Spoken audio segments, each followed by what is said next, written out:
For when ships collide at sea and lives are lost, there must be an accounting. Responsibility must be fixed. These are hard facts, but the rules men who go to sea live by can be no less hard than the sea itself.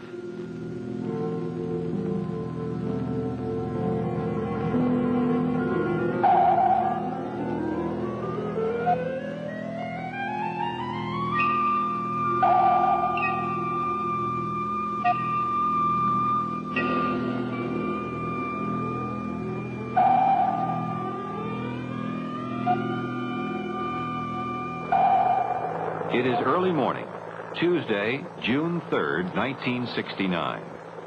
A combined naval force is steaming in the South China Sea during a SEATO exercise codenamed Sea Spirit. At the center of the formation is HMAS Melbourne, an Australian anti-submarine aircraft carrier. Screening Melbourne, patrolling in a sector, are 5 destroyers: the USS Frank E. Evans, HMNZS Blackpool, HMS Cleopatra, USS Keys, and USS Larson. The officer in tactical command of the formation is aboard Melbourne.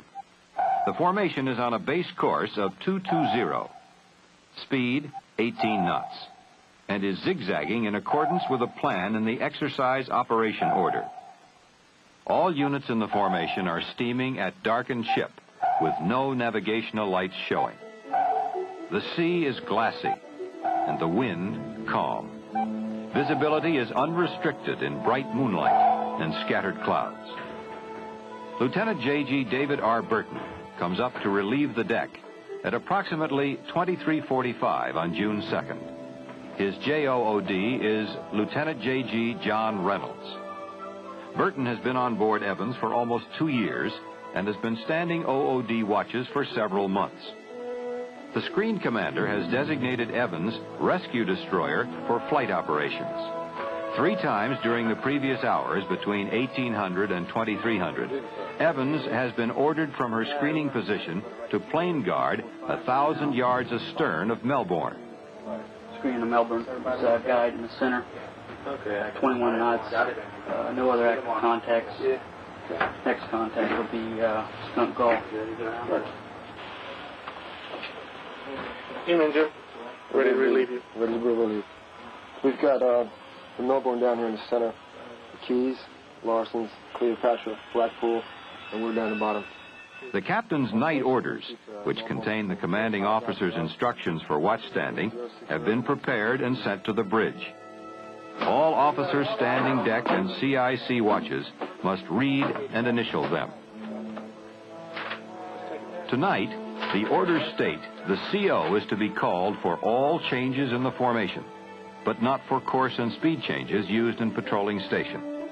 Melbourne will resume flight operations at 0330, but that fact is not mentioned in the night orders. The CO, Commander Philip C. Mitchell, is in his sea cabin preparing to retire for the night.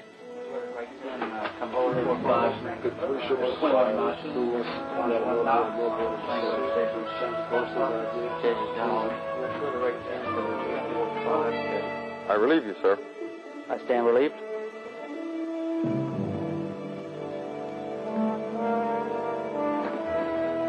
This is Lieutenant J.G. Burton. I have the deck and the con. Aye, sir. Aye, sir. My rudder is right 10 degrees, coming to course 285. The first hours of the watch are fast-paced. The OTC stops and restarts the zigzag plan several times. Increase your rudder to right standard. Increase my rudder to right standard. Aye, sir. Evans is applying constant rudder and frequent speed changes to remain on station and patrol her sector. Indicate turns for 21 knots. Indicate turns for 21 knots. Aye, aye, sir.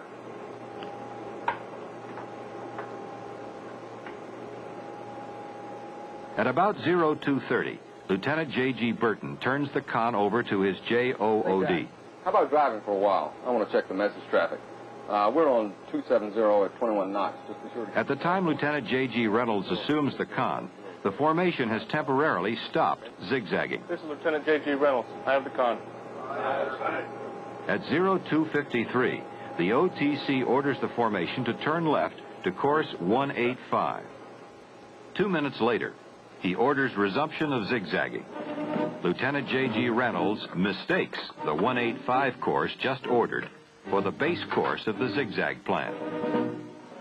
While the duty of the OOD is to supervise and assist the other members of his watch team and to ensure the conning officer knows the base course and speed of the formation, Lieutenant J.G. Burton does not correct Mr. Reynolds' mistaken assumption. The time is now 03:08.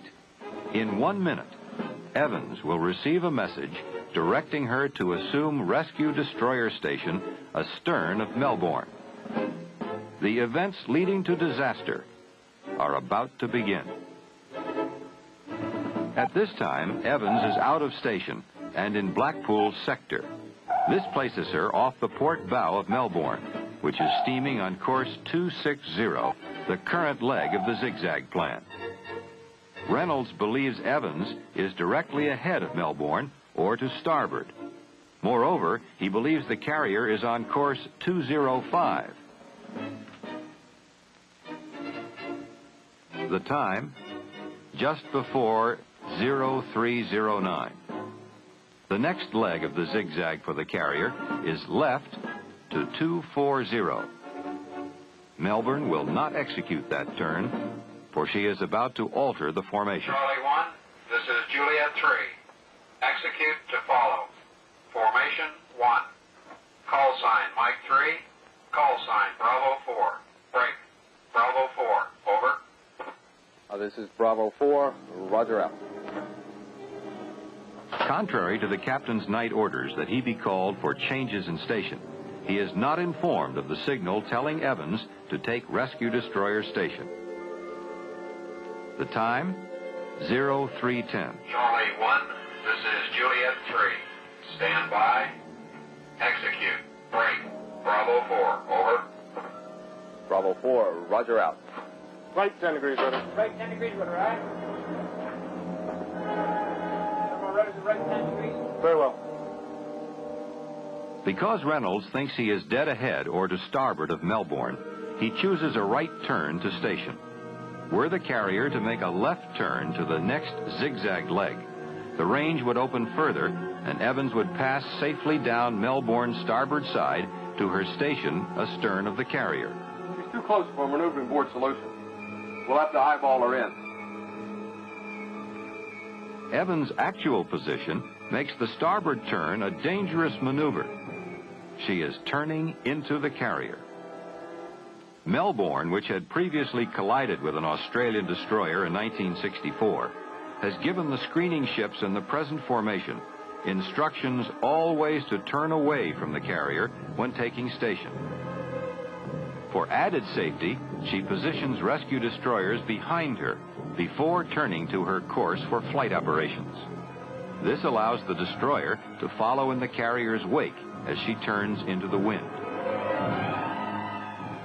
Passing 310, sir. Very well. Evans' slow, wide turn in front of the carrier is causing concern on the bridge of Melbourne.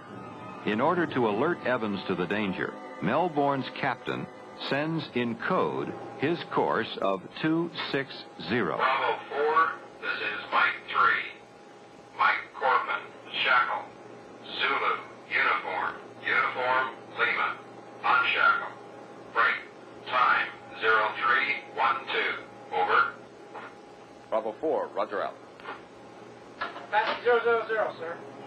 Very well. Steady on new course 050. Steady new course 050, aye, sir. Melbourne's coming around to 160. Lieutenant J.G. Burton incorrectly decodes 260 as 160 and misinterprets the Mike Corpin signal to mean that Melbourne is coming to that course. The time, 0313 plus. Anxiety increases on Melbourne's bridge as Evans continues its right turn into the carrier.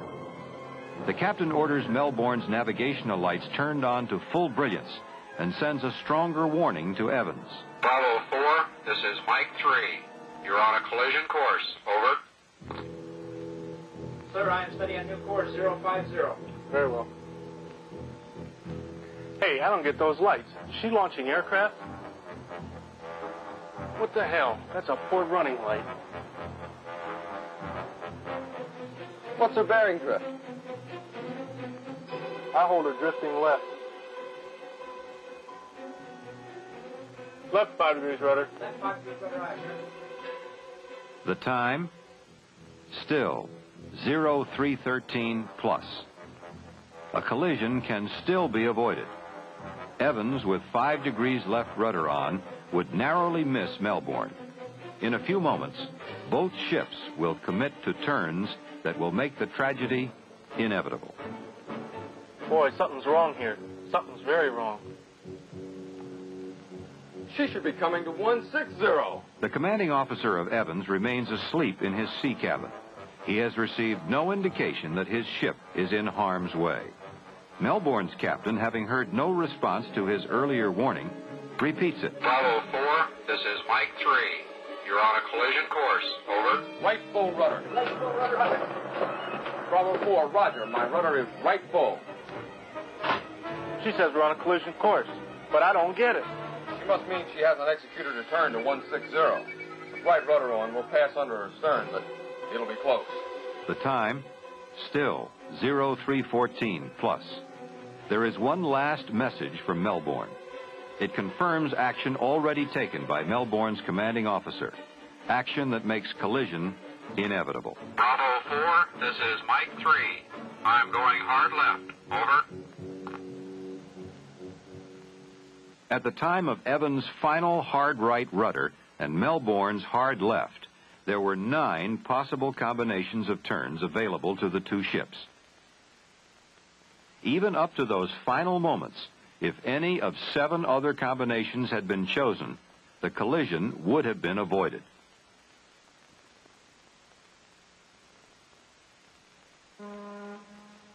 Melbourne signals she is altering course to the left. Collision is seconds away.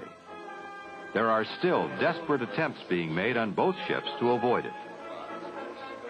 Melbourne's captain orders all engines stop.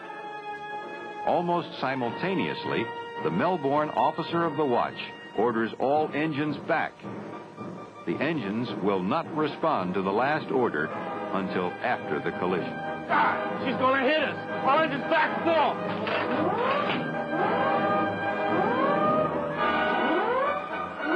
Damn it!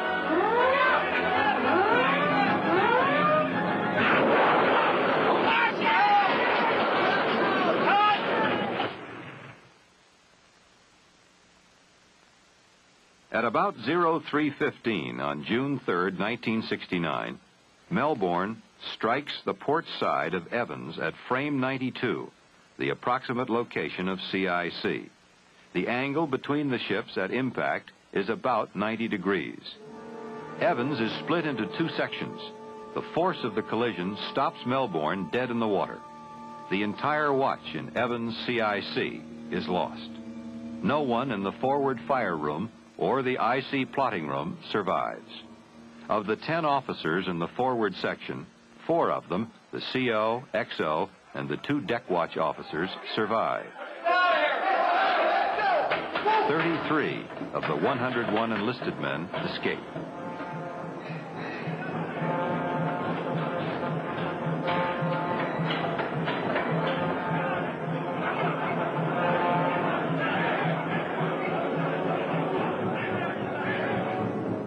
Evans' forward section rolls 90 degrees to starboard and does not recover as it passes down the port side of Melbourne.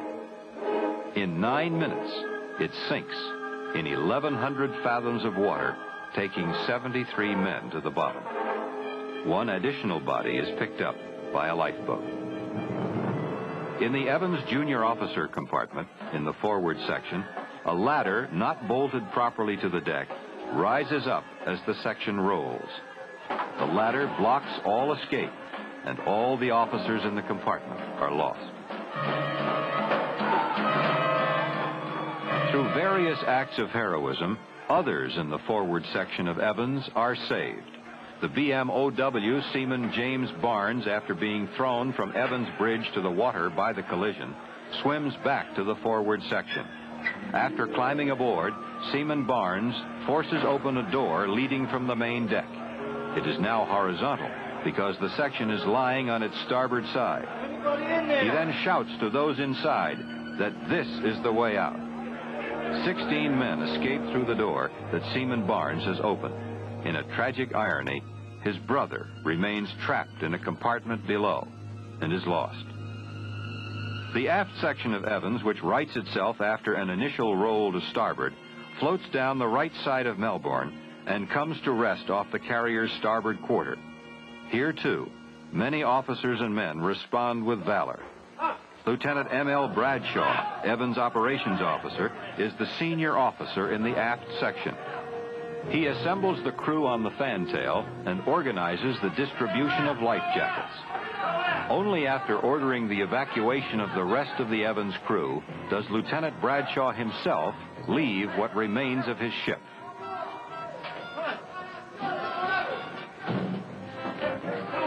Signalman First Class Robert Simpson and Quartermaster Second Class Peter Jones go through the berthing compartments in the after section, ordering the men to the fantail.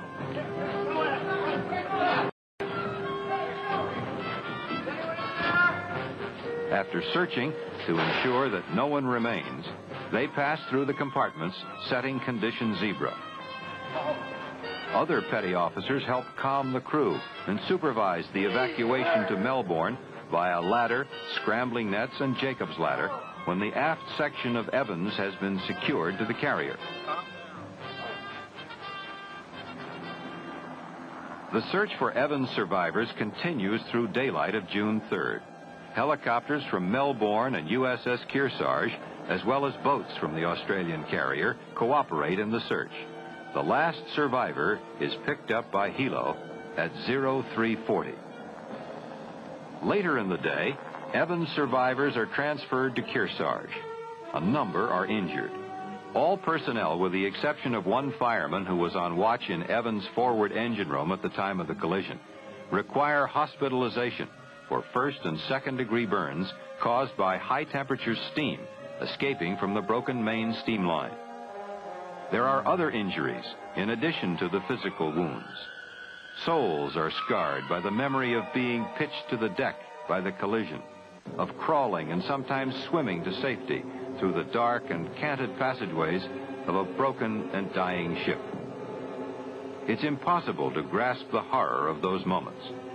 We can imagine, though, the force of the collision that caused them. We can see the physical evidence. The effects are devastating when two ships are brought together at a relative speed of 30 knots. Seaman Jose Rosa was on top of Evans' signal shelter when she was struck. The force of the collision whipped him through the air up and onto the carrier's flight deck. Seaman Rosa suffered multiple injuries but survived. The force of the Melbourne-Evans collision also ripped away sections of the destroyer and tossed them onto the flight deck of Melbourne. The survivors from Evans are now safe.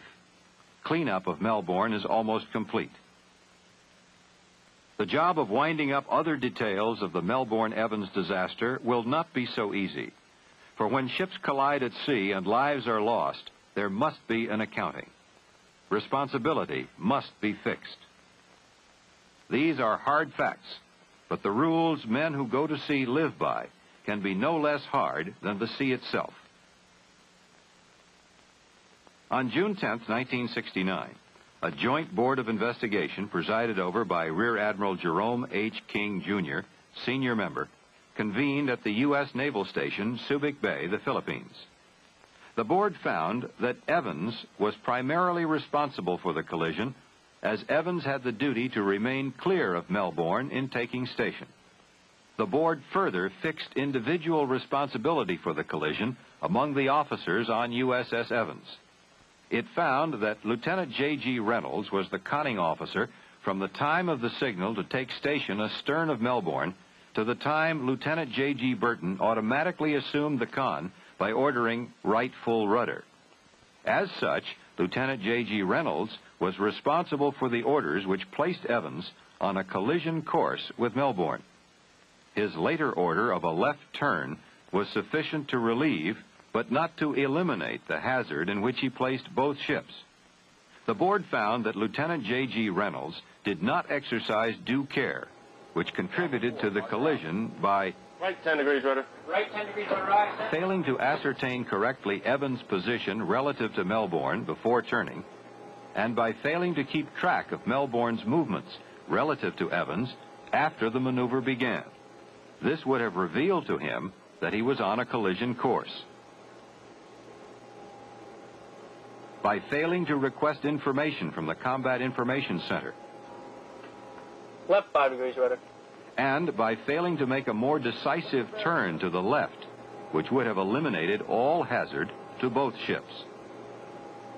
In the case of Lieutenant J.G. Burton, the board found that as officer of the deck, he was personally responsible for the conning actions taken by Lieutenant J.G. Reynolds, and found Lieutenant J.G. Burton equally responsible for conning Evans into a collision course with Melbourne, as well as the subsequent left turn.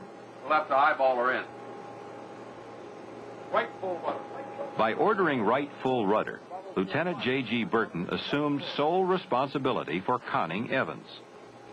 The board pointed out that Lieutenant J.G. Burton, as officer of the deck, was the officer on watch in charge of the ship and primarily responsible for the safe navigation of the ship. The basic responsibility for the collision flows from the manner in which Lieutenant J.G. Burton discharged his duties as OOD. According to the Watch Officer's Guide, the OOD, when another officer has the con, should assist in the maneuvers by checking the performance of the bridge watch, keeping a watchful eye on the entire maneuver in order to inform the conning officer of anything which might escape his notice and consequently might endanger the ship. This two-intellect system serves as a check to prevent accidents arising from confusion, lapse of memory, or oversight on the part of the person conning. Bravo 4, roger out. The board found that Lieutenant J.G. Burton failed to ensure that the conning officer knew the formation's base course and Melbourne's course before turning, and that he failed to determine correctly Evans' position relative to Melbourne prior to the turn. That he failed to request information from the Combat Information Center. That he failed to keep track of Melbourne's movements relative to Evans, which would have revealed that he was on a collision course. That he failed to call the commanding officer of Evans, as was required. That Burton failed to make a more decisive turn to the left, which would have eliminated all hazard to both ships. And that he failed to decode Melbourne's Corpin signal correctly. Unshackle. Break. Time 0312. Over. The board found that Commander Mitchell adequately discharged all his responsibilities as commanding officer of Evans. However, the board also recognized that a commanding officer has inherent accountability for his ship and absolute responsibility for her actions. On September 3, 1969, Commander 7th Fleet awarded Lieutenant J.G. Reynolds a letter of reprimand as punishment under Article 15, Uniform Code of Military Justice. On September 11, 1969, before a general court-martial convened by Commander 7th Fleet at Subic Bay, Lieutenant J.G. Burton entered a guilty plea to charges of dereliction of duty and of negligently hazarding a vessel. He was sentenced to be reprimanded and to lose 1,000 numbers of the unrestricted line. On September 16, 1969, Commander Mitchell, who had entered a plea of not guilty, was found by a general court-martial to be guilty of dereliction of duty and negligently hazarding a vessel. He was sentenced to be reprimanded. If anything is to be learned from a tragedy such as the Melbourne-Evans collision, it is not enough to simply recount all the things that were done wrong or neglected. We should review and emphasize the correct way to prepare adequately for assuming a deck watch, and the proper way to conduct the watch once you have uttered those words, "I relieve you, sir." The relieving watch should be on station in sufficient time to become familiar with equipment conditions and the overall situation and still relieve on time. A trip to CIC is essential in order to get the full tactical picture, a fix on the position of other ships in the area, any planned maneuvers of the formation, and also to get a feel for the tempo of operations. Our course is 220 at 18 knots. We have one contact, 310, 10,000 yards. CPA of 030 at 4,000 yards. Time of CPA is 23:55, designated Skunk Gulf. When the relieving officers reach the bridge, a review of the tactical situation is repeated. This process reinforces the picture in the minds of the OOD and the JOOD who are relieving the watch and helps them absorb the rapid flow of many facts and items of information. It also double-checks the accuracy of information, ensuring the pictures in combat and on the bridge conform. Prior to assuming the watch, all messages received since the last period of watchstanding should be read and understood. The captain's night orders should also be read carefully and initialed when fully understood. Through briefings from their counterparts, the relieving OOD and JOOD should be made fully aware of everything concerning the status of their ship and the tactical situation. 2 boilers on the line, number 1 and number 4. Number 1 and number 2 ship service generators with a split plant. Information passed from one watch to the next should include the following: the condition of readiness and materiel condition set, the status of lookouts, which boilers are in use, anticipated speed changes, reserve speed available and maximum speed requirements, navigational equipment such as LORAN, radar, or fathometer in use, important events scheduled during the watch, the course and speed of the ship, and its position in the formation. Finally, both the OOD and the oncoming JOOD should check personally the position of the guide to be certain their ship is on station before they relieve the watch. Bridge combat. Combat recommends course 048, 22 knots to station. The close cooperation between the deck watch and CIC should always be continued throughout the watch period. The OOD, as the officer on watch in charge of the ship, must remain constantly alert. He must demand the same performance from other members of his watch team and stand ready to assist them. Coming around too slow, put on full rudder. Increase your rudder to right full. Whenever a situation arises, which, according to the night orders or standing orders, requires a call to the captain, the OOD should make the call immediately. If an OOD is in doubt about whether a situation requires calling the captain, that doubt alone is a signal to him to make the call. Officer of the deck, we have a signal in the air from the OTC. When you have completed all procedures for assuming the watch and are prepared to follow strictly the proper practices of watchstanding, then, and only then, are you ready to say, "I relieve you, sir," and assume the responsibilities that go with those words.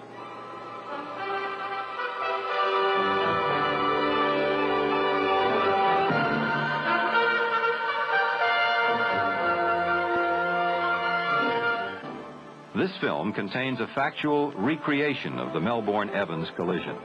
The names of the principal officers on the Evans were changed.